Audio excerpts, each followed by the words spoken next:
Nous sommes ici à Innsbruck où nous allons assister dans quelques instants à la deuxième rencontre du tournoi 1976 olympique de hockey sur glace entre les États-Unis et l'URSS. Ce sera un match plein de passion, surtout dans son premier tiers-temps, au moment où les équipes se découvriront. Vous découvrez, vous, l'équipe américaine qui arrive. Ce sont tous des jeunes joueurs, tous des étudiants qui ont une vingtaine d'années, pas plus, alors que les soviétiques sont beaucoup plus expérimentés. D'un côté, il y aura l'expérience en maillot rouge et de l'autre en maillot blanc, la fougue, la jeunesse de ces Américains qui avaient déjà causé une surprise aux derniers Jeux Olympiques et qui seront soutenus par une bonne partie du public.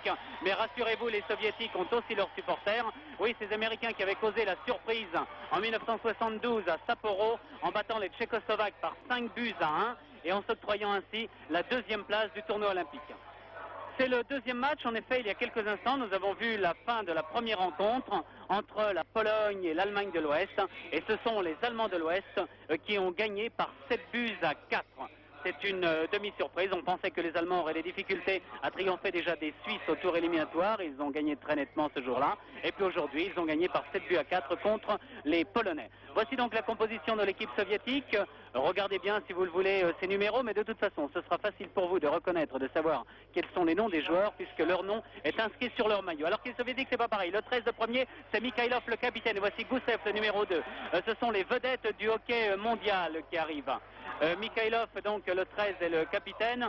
Ensuite ils arrivent les uns après les autres, ces soviétiques tout de rouge vêtus qui sont les rois incontestés du hockey mondial et qui viennent même de perturber l'esprit des Canadiens il y a quelques semaines. En effet, les Canadiens, vous le savez, qui sont pour la plupart professionnels et qui ont une élite qui joue dans les rangs professionnels, ne participent pas à ce tournoi olympique qui est réservé aux amateurs. Eh bien, les Canadiens ont tremblé il y a quelques semaines quand les Soviétiques sont allés en tournée en Amérique, puisqu'en effet, à New York, le club champion du RSS a triomphé des New York Rangers par 7-3. À Boston, le club champion du RSS a encore gagné. Il a fait match nul à Montréal avec les fameux Canadiens de Montréal. Et il a été battu seulement par Philadelphie par 4-1. Le numéro 20 à gauche, c'est le gardien de but Tretiak, c'est sa mère qui lui a appris à jouer au hockey sur glace. Mikhailov, le soviétique, à droite, Taft, l'américain.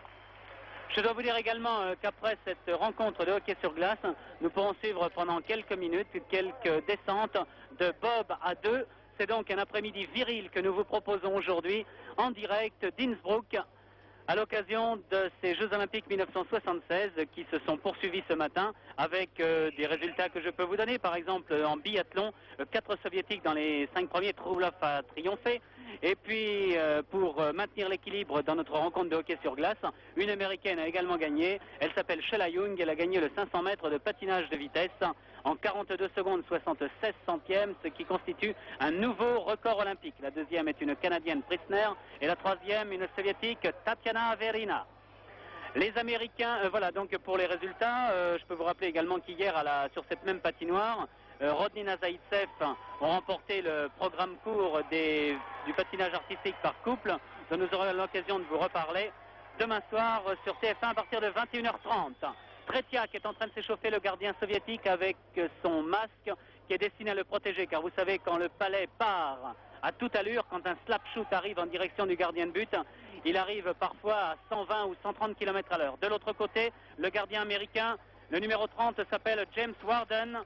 C'est un garçon de 21 ans et le coup d'envoi est donné avec Kharlamov déjà. Kharlamov, l'ailier gauche soviétique, l'un des dandys, l'un des playboys du hockey soviétique, l'un des joueurs les plus riches aussi. Il a le droit de voyager, de rouler en Volga. Il a le droit. Non, c'est pas ce que je voulais dire. Il roule en Volga. Il a donc une belle voiture.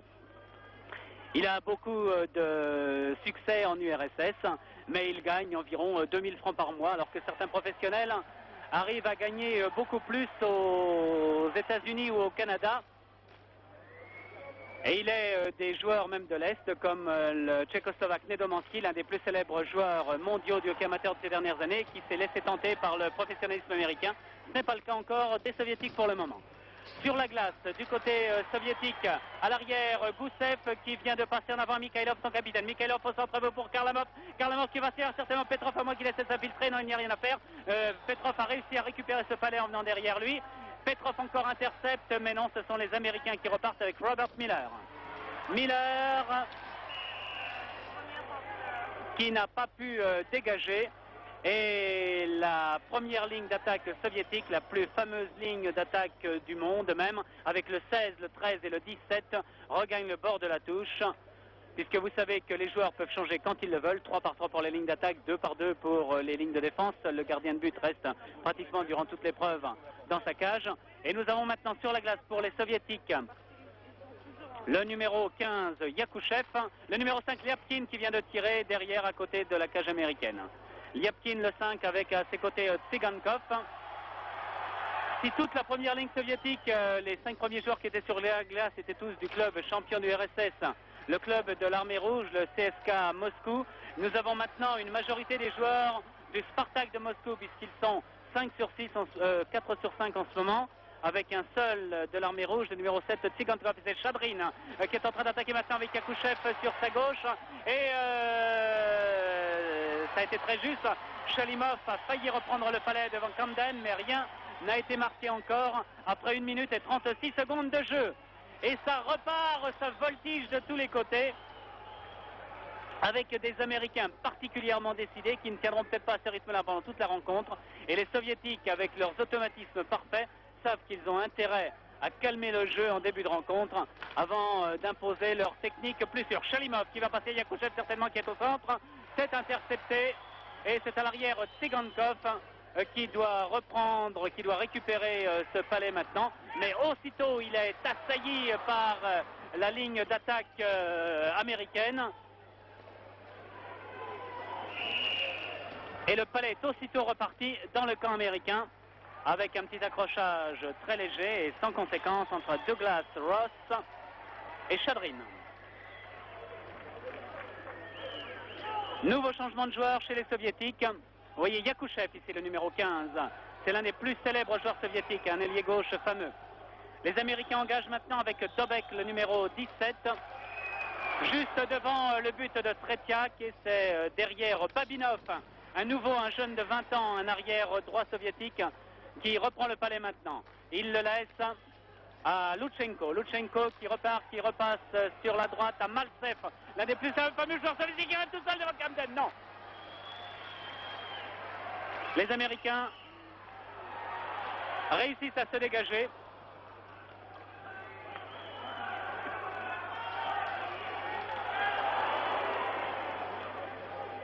Et c'est vraiment parti à 100 à l'heure. Il n'y a même pas 3 minutes que l'on joue. Et déjà, il y a eu plusieurs occasions de but. Lutchenko en défense reprend. Maltsev au centre, mais il était hors jeu. Vous savez qu'il y a des lignes rouges, vous l'avez vu, c'est la ligne rouge centrale. Il y a une ligne bleue sur laquelle que vous avez aperçu maintenant. Et il y a des hors-jeux de ligne rouge et des hors-jeux de ligne bleue. Là, c'était un hors-jeu de ligne rouge qui vient d'être sifflé contre Maltsev. Dois-je vous dire que les Soviétiques dominent le hockey depuis qu'ils participent au championnat du monde pratiquement, depuis 1954. Alors qu'il y a des difficultés devant le but soviétique maintenant et qu'il y a vraiment des gens dans cette tribune qui se lèvent et qui nous font écran. Ça y est, ça va mieux maintenant. Oui, dois-je vous rappeler que les Soviétiques dominent depuis qu'ils participent à ces championnats du monde, à ces tournois olympiques. Ils ont été 4 fois champions olympiques en 56, 64, 68 et 72. Une seule défaite en 1960 à Squaw Valley, où vous avez terminé 3e, où c'était justement les Américains qui avaient triomphé. On est à nouveau dans le camp américain et c'est Goussev qui repasse à Petrov. Non, c'est dégagé parfaitement par la défense américaine. Tretiak réussit à repasser à Vassiliev. Tretiak, Vassiliev, oh là là, une passe bien hasardeuse, mais 2 Américains se gênent et c'est Camden qui est obligé de dégager. Mais il a mal dégagé juste devant Mikhailov qui n'a pas réussi à profiter de l'occasion. Et Kharlamov non plus n'en profite pas sur la gauche de la patinoire. Ce n'est pas terminé pourtant puisque les Soviétiques sont toujours dans le camp américain. C'est maintenant Goussev qui va repasser. Non, rien à faire. Ça repart par l'intermédiaire de Hymanson. Mikhailov contre Hymanson. Et Bolduc, Daniel Bolduc, le numéro 21 en maillot blanc, qui est à nouveau venu dans cette équipe américaine. dont la plupart des joueurs participaient déjà au championnat du monde l'année dernière. Les Américains avaient causé une surprise avec une équipe toute nouvelle en 1972. Ils ont connu depuis quelques bévues dans les tournois mondiaux et depuis un an, ils préparent assez sérieusement ce tournoi olympique. Sur la glace, maintenant, la deuxième ligne soviétique avec Tsigankov et Lyapkin. Pour les arrières qui n'ont pas réussi à placer en bonne position leurs avants, Chavrin, Yakouchev et Shalimov. Et ce sont les Américains par Sertich, il est dangereux Sertich, qui a voulu centrer vers Schneider, mais ce n'est pas passé. Et il n'est pas facile de tromper comme ça la défense soviétique. Une faute de Chavrin qui vient de tomber et une passe un peu n'importe où de Lyapkin qui a été quand même reprise par Shalimov. Tsigankov maintenant, Shalimov avec à ses côtés Tsigankov, ils se gênent encore tous les deux. Yakouchev ne peut pas récupérer le Palessi. Oh là là, vous avez vu avec quelle vitesse il a tiré immédiatement vers Warden. Je ne sais pas pourquoi je l'appelais Camden, d'ailleurs tout à l'heure c'est Warden, le gardien soviétique, le gardien américain. Et c'est Yakouchev à nouveau tout seul au centre de la patinoire. C'est peut-être l'un des meilleurs attaquants mondiaux. Il ferait les beaux jours de plusieurs équipes professionnelles américaines ou canadiennes. Mais il préfère rester amateur en URSS. Un tir de loin de Harris. Et le palais est bloqué contre la balustrade. Il n'est plus jouable. Changement de joueur de tous les côtés.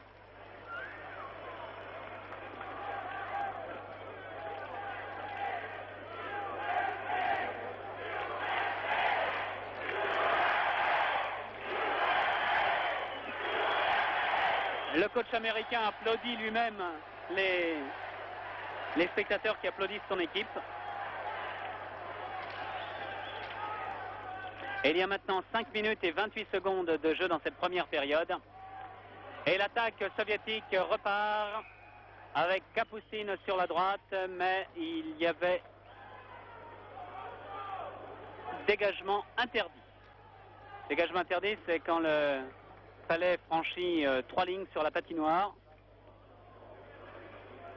Il est parti de la zone de défense soviétique, il est allé de l'autre côté de la ligne de défense américaine. Oh là là, ce tir de Ross a été terrible. Janssen reprend le palais maintenant. Et c'est à nouveau Tretiak qui est en danger devant les Américains qui vont réussir à marquer peut-être. Oh là là, quel cafouillage, les arbitres viennent s'en mêler. Il y a de la bagarre même. Kapustin le numéro 8, Janssen le numéro 6 américain.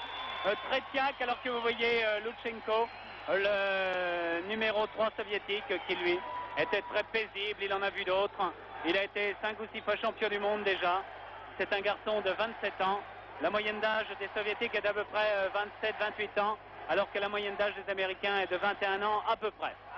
Vous les voyez, ces jeunes Américains maintenant. Alors qu'après 5 minutes et 49 secondes de jeu, on va engager dans la zone de défense soviétique. C'est reparti et c'est la meilleure équipe soviétique qui est sur la glace actuellement.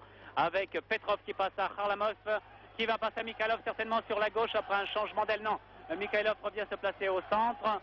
Voilà Kharlamov qui se fait déposséder du palais par Taft et Janssen.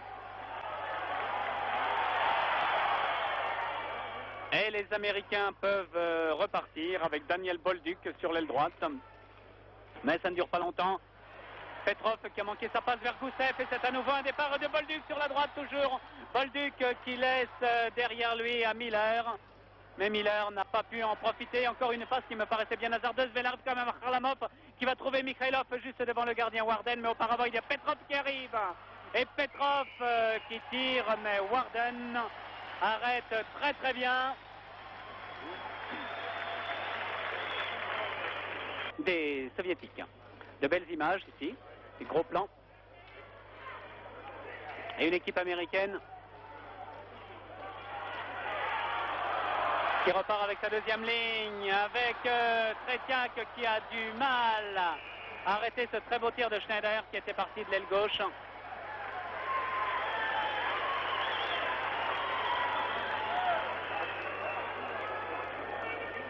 On revoit au ralenti l'action. Regardez bien, Schneider et Tretiak dévient mais ne peut pas bloquer dans un premier temps ce palais. Et on engage juste devant les buts de Tretiak et c'est repris par Ross. Mais ça ne donne rien.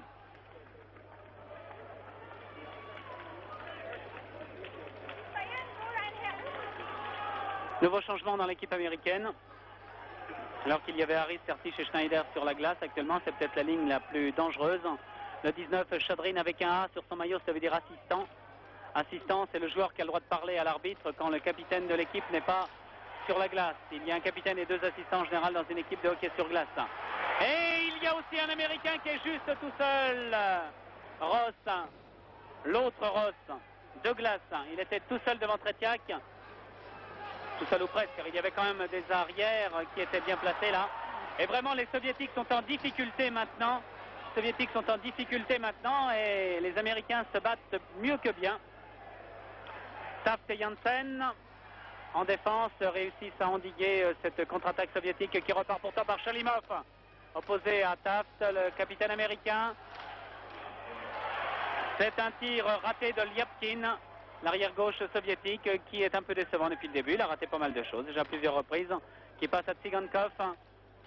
Tsigankov, Shalimov, Shalimov pour Ryutkov, le numéro 22, qui était un nouveau venu dans cette équipe soviétique, qui est un joueur de 20 ans. Et encore une fois, un tir de Dobek de loin a obligé Tretiak à un arrêt. Ah, ça démarre vraiment très très bien. Nous allons pouvoir suivre cette première période et puis je vous renvoie à notre résumé filmé de la soirée pour connaître le résultat exact. Alors que vous voyez que les Soviétiques n'ont pas le visage serein, ils sont inquiets. Le voici Ryutkov, là, le nouveau venu, le numéro 22, un joueur de 22 ans, de 21 ans même, qui appartient au club de l'armée rouge aussi, avec le numéro 8, Kapustin, qui est des Krylia Sovietsov, les ailes des Soviets, et un tir de loin de Monsieur Babinov, qui est lui aussi un nouveau joueur venu des Krylia Sovietsov, des ailes des Soviets, un joueur de 20 ans aussi. Mais son tir a été détourné par Warden et voici les Américains qui repartent avec Lundin, mais il y avait un hors-jeu là aussi.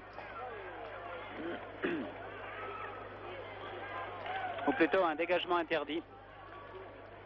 Et on retourne dans la zone de défense américaine. Avec côté américain le numéro 9 Miller, mais il est inutile de vous donner leur nom puisqu'ils sont écrits sur leur maillot. Et c'était le coach soviétique que vous venez de voir, Kulagin.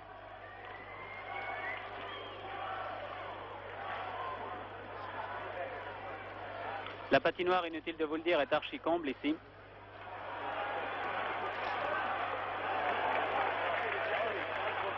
Oh là là, ça y est, le premier but est marqué. Le premier but vient d'être marqué par Maltsev, je pense, oui. Alors qu'il y avait un cafouillage ici devant les buts, le palais était presque injouable et puis finalement il a été parfaitement jouable. Et le premier but est marqué par Maltsev après 8 minutes et 33 secondes de jeu. Maltsev marque le premier but pour les RSS, vous revoyez cette action au ralenti. 1-0, eh bien il fallait s'y attendre, les Soviétiques sont quand même meilleurs, Warden ne pouvait rien. Tout le jeu se déroulait sur la droite sur la gauche de sa cage et c'est sur la droite que Maltsev a récupéré le palais. On retrouve maintenant Kharlamov. Et qui est accroché, Kharlamov. Oh, il n'y avait peut-être pas de quoi envoyer un joueur en prison, en l'occurrence Richard Landby.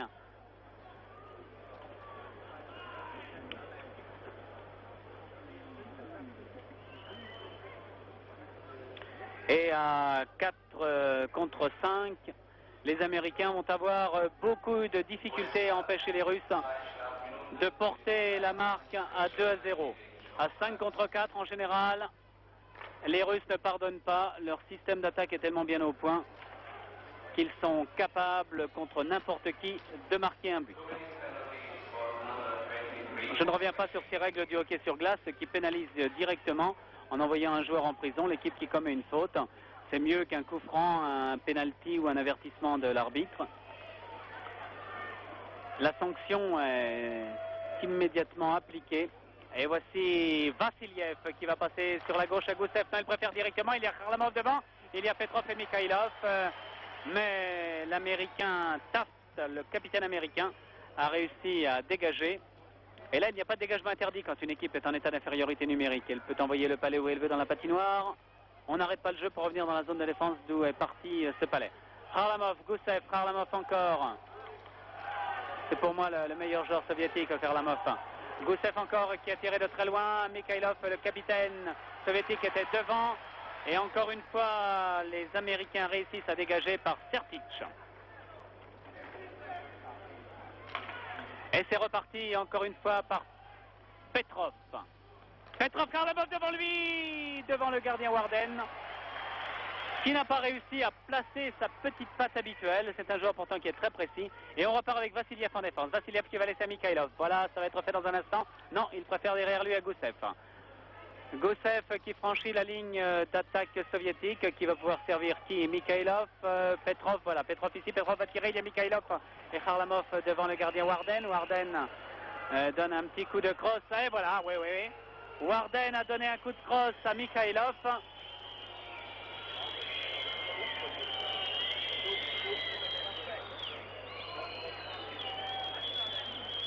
C'était pourtant pas méchant là non plus.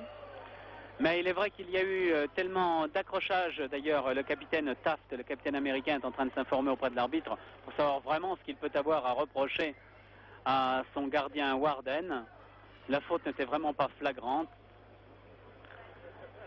Oui, mais il y a eu tellement d'accrochages au cours du dernier match de la tournée des Soviétiques aux États-Unis entre Philadelphie, le vainqueur de la Coupe Stanley, c'est-à-dire le championnat des professionnels, et cette équipe de l'Armée Rouge, que les arbitres veulent prendre toutes leurs précautions et éviter que le match se dégénère.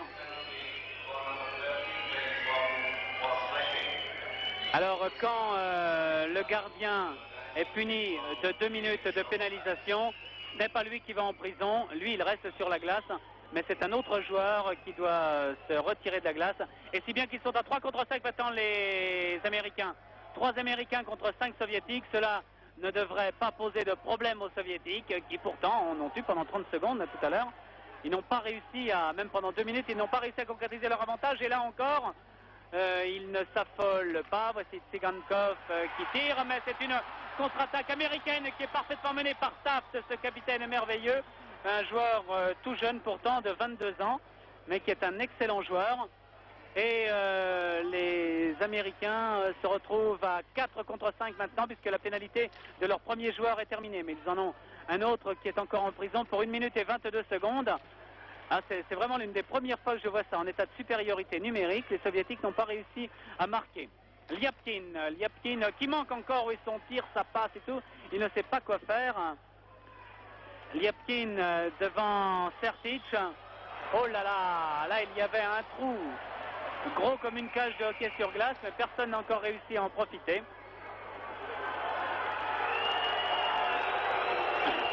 Et il y a encore un accrochage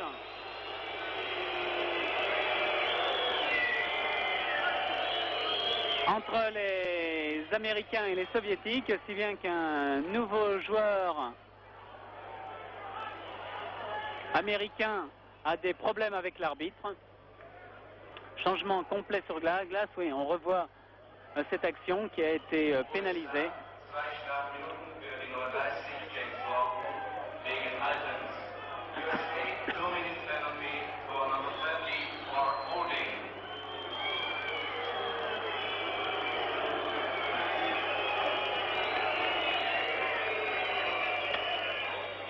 Et à nouveau, les Américains se retrouvent donc à 3 contre 5 sur la glace. Oui, il faudrait peut-être que le joueur Thorndike aille en prison. 3 Américains contre 5 avec les meilleurs Soviétiques à nouveau. Gusev, oh là là là là, mais c'est pas le moment de dire ça. Au moment où Gusev manque sa passe et oblige tous ses compatriotes, tous ses coéquipiers à retourner dans leur moitié de terrain pour repartir et pour ne pas se trouver hors jeu. Vassiliev tout seul avec Mikhailov tout seul devant la cage. Et Kharlamov qui arrive, mais c'est encore bien dégagé par Taft qui se trouvait encore là très bien placé. Lundin également, et un tir de Gusev ne donne pas davantage de résultats. Le numéro 22, Lyudkov, un nouveau venu contre Sertic, le capitaine américain à l'engagement.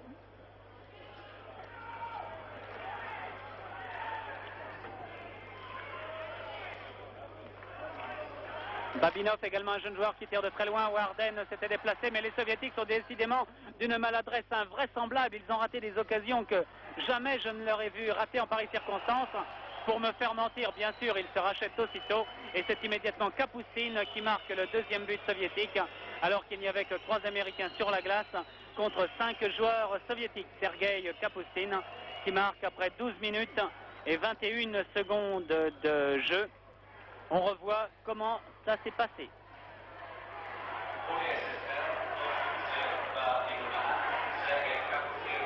Et Monsieur Warden n'y pouvait rien.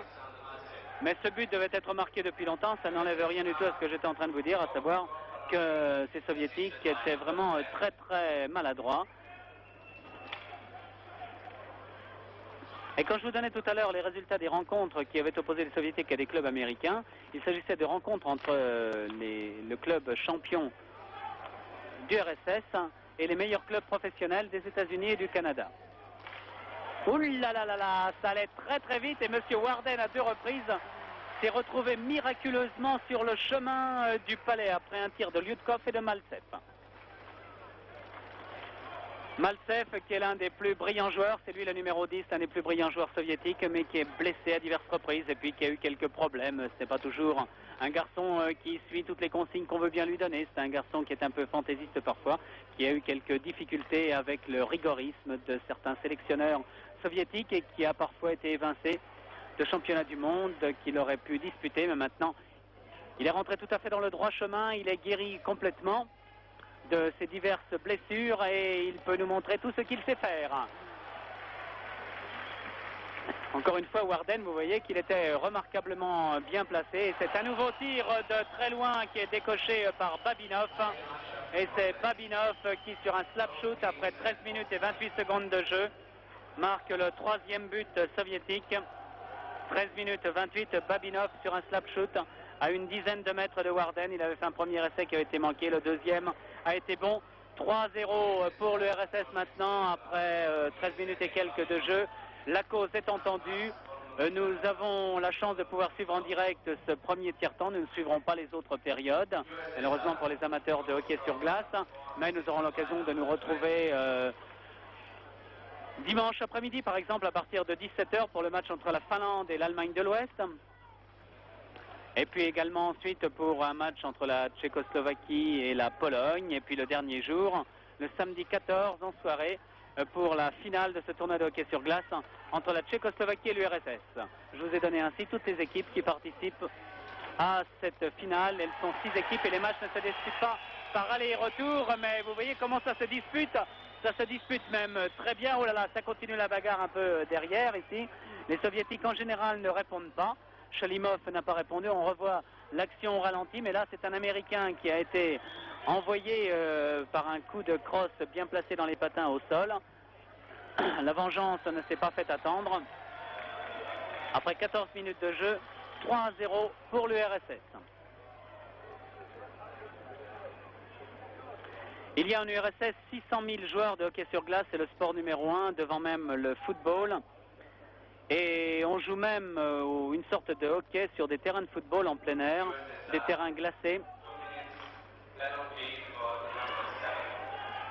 Sur des terrains glacés, ça s'appelle le bandy. Et ce sont maintenant les Américains qui vont donc jouer à 5 contre 4, puisque Tsigankov se retrouve en prison pour 2 minutes après ce coup de crosse dans les patins. Vous avez vu que cette fois, le dégagement qui a été fait par Goussev depuis l'arrière, depuis sa zone de défense, est allé derrière la cage américaine.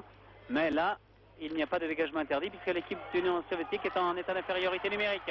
Et ce sont les Américains qui repartent de Barry-Hansen avec maintenant Miller qui reprend en arrière, qui va passer à Ross, Dobek, Miller encore. Dobek, Miller de très loin.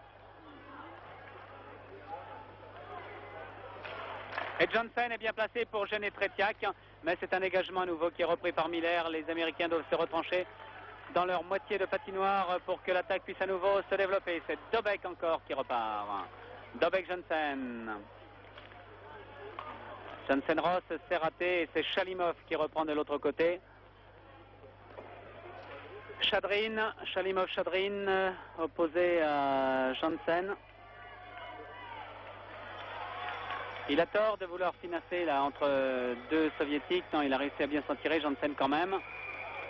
Il reprend le palais, mais il était bêtement hors jeu. Il était juste devant, juste dans la zone d'attaque américaine ou zone de défense soviétique. Et le palais doit entrer le premier dans cette zone et non pas le joueur.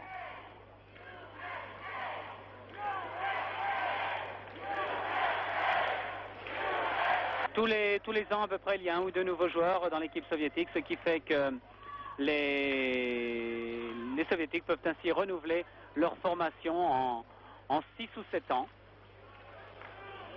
Mais dans le hockey sur glace, ce qui compte les automatismes, il faut que les passes puissent arriver presque les yeux fermés, puissent partir et arriver presque les yeux fermés pour le joueur qui l'envoie, qui la décoche comme celui qui doit la recevoir. Et c'est le cas pour les joueurs qui sont actuellement sur la glace. Vous pourrez regarder le 13 Mikhailov, le 16 Petrov qui est maintenant avec le palais, et le 6 Goussev, et le 17 Kharlamov, et le 2 Goussev et le 6 Vassiliev.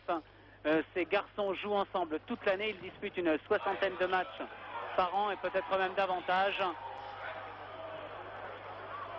Aymanson a dégagé loin derrière et c'est maintenant Lutchenko qui peut dégager. Vassiliev a passé à Mikhailov.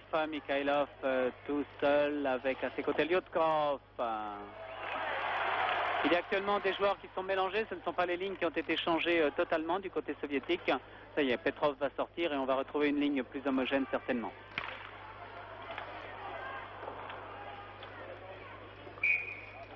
16 minutes 36 secondes de jeu, plus que 3 minutes 24. Plus que 3 minutes 24 secondes de jeu effectif et cela fait 3-0 pour les soviétiques contre les américains. Nous aurons également ce soir un troisième match entre la Tchécoslovaquie et la Finlande. Les soviétiques sont un peu plus rassurés maintenant sur leur sort. Tout à l'heure ils étaient inquiets, maintenant ils sont plus rassurés. Mais ils n'ont pas pour autant davantage le sourire. On va peut-être le retrouver tout à l'heure, à la fin de la rencontre. Quoique ce match n'est pas le plus important pour eux. C'est celui du dernier jour contre la Tchécoslovaquie, comme d'habitude dans les championnats du monde ou les tournois olympiques. Mais cette année quand même, les soviétiques ont fait encore de tels progrès. Les autres formations ont vieilli ou ont perdu le moral que ces soviétiques ne devraient pas avoir de mal à remporter leur 5e titre olympique depuis qu'ils jouent au hockey en compétition mondiale. Par exemple, les Suédois ont déclaré forfait cette année pour le tournoi olympique. Ils ont pas mal de joueurs qui sont passés professionnels ces dernières années. Ils n'avaient pas de quoi former une équipe valable pour résister aux soviétiques. Maltsev. Kapustin, Maltsev. Voilà, là aussi ça arrive très bien. Ça arrive très bien, mais ça n'arrive pas toujours. Ça n'arrive pas toujours quand on se prend dans les patins de Gary Ross. Comme vous avez pu le voir. Et la fête continue.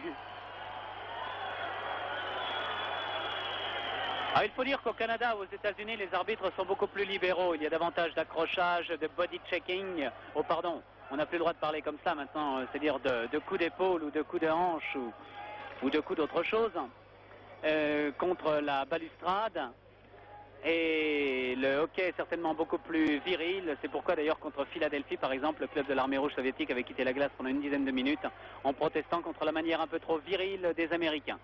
Mais ils étaient revenus finalement les soviétiques et puis ils se sont mis aussi, ils ont découvert finalement que le hockey pouvait être un sport viril et que même beaucoup de spectateurs demandaient ça, qu'il y ait des accrochages, un petit peu de bagarre de temps en temps.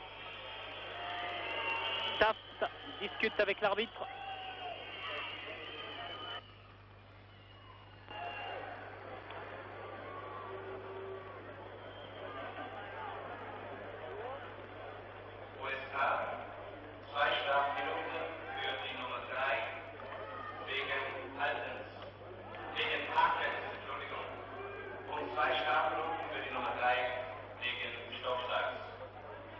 À 4 à nouveau contre 5, les Américains, après...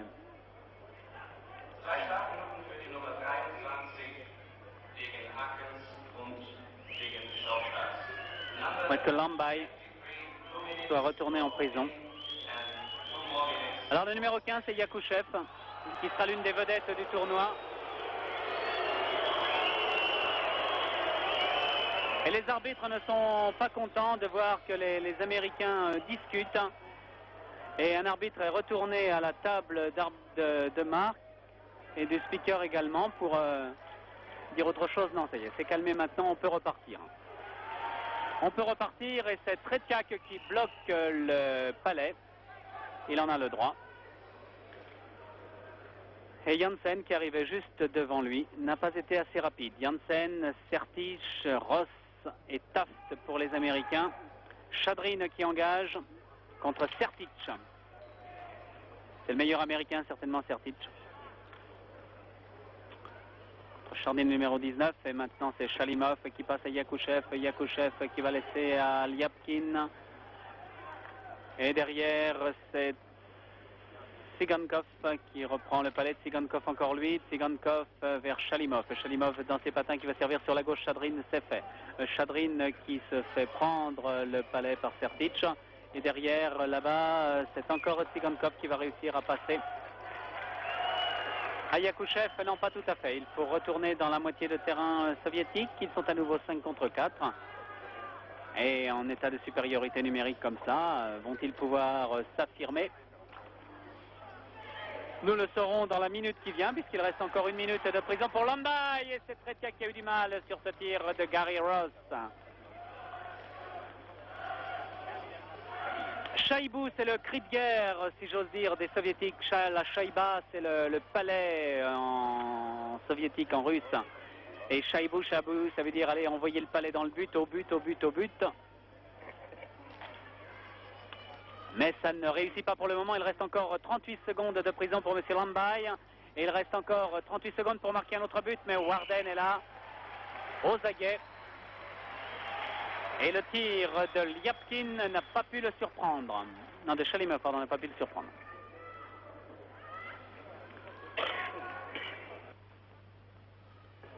Il ne reste plus que 57 secondes de jeu dans cette première période, à l'issue de laquelle les Soviétiques vont vraisemblablement mener par 3-0, mais à chaque fois que je dis quelque chose, il se passe l'inverse. Alors, on va peut-être voir le 4e but soviétique dans les secondes qui viennent avec Kharlamov qui passe à Vassiliev. Vassiliev, Kharlamov encore lui. Devant au centre de la patinoire, voici Vassiliev, Goussev maintenant. Goussev vers Warden directement. Il y avait le 13, Mikhailov qui était là. Il y a aussi les Américains qui repartent et c'est Ross qui réussit à repartir maintenant et à tirer tout à côté de la cage défendue par Tretiak. Plus que 30 secondes de jeu, plus que 3 secondes de prison. Ça y est, la prison est terminée pour Lambay. Les Américains vont jouer à nouveau à 5 contre 5 pour les 26 dernières secondes de cette première période qui aura été particulièrement animée, qui vous aura plu, je l'espère. Et je vous disais tout à l'heure qu'il y avait 600 000 joueurs de hockey sur glace en URSS. Il y en a 300 000 aux États-Unis qui ont été 2 fois champions du monde en 1933 et 1960 et 1 fois champion olympique en 1960 à Squaw Valley. Et 2e des derniers Jeux olympiques en 72 à Sapporo. Ils avaient été battus par l'URSS 7-2. Aujourd'hui, est-ce qu'ils ont fait des progrès? On le verra tout à l'heure à la fin de cette rencontre. Mais pour le moment, ce sont les Soviétiques qui mènent par 3-0. Il ne reste plus que 5 secondes à jouer dans cette première période. Nous nous retrouverons en ce qui concerne le hockey sur glace dimanche après-midi à 17h. Mais dans quelques instants, alors que nous allons suivre quand même la sortie des Soviétiques avec Maltsev, avec Lutchenko, avec la patinoire maintenant que vous voyez dans son ensemble. Fin de la première période, 3-0 pour les Soviétiques. Et les Américains en maillot blanc n'empêcheront pas les Soviétiques de remporter ce tournoi olympique, puisque vous le voyez, le score est écrit. L'URSS a triomphé des États-Unis par 6-2. Voici l'un des plus beaux buts soviétiques marqués par Chadrin sur une passe de Shalimov. Il y a 4 ans, les Soviétiques avaient gagné 7-2 à Sapporo et les États-Unis avaient pris une brillante médaille d'argent en triomphant des Tchécoslovaques. Aujourd'hui, les jeunes Américains ont montré qu'ils savaient se battre, mais la technique supérieure des Soviétiques a finalement triomphé. Vous avez pu voir la première partie de cette rencontre cet après-midi. À la fin du premier tiers-temps, les Soviétiques menaient déjà par 3-0. Les Américains se sont bien repris par la suite, comme là sur ce but qui va être marqué par le numéro 3, Sontart. Mais ils ont dû finalement s'incliner 6-2. Ils lutteront, les Américains, pour la médaille de bronze dans ce tournoi olympique.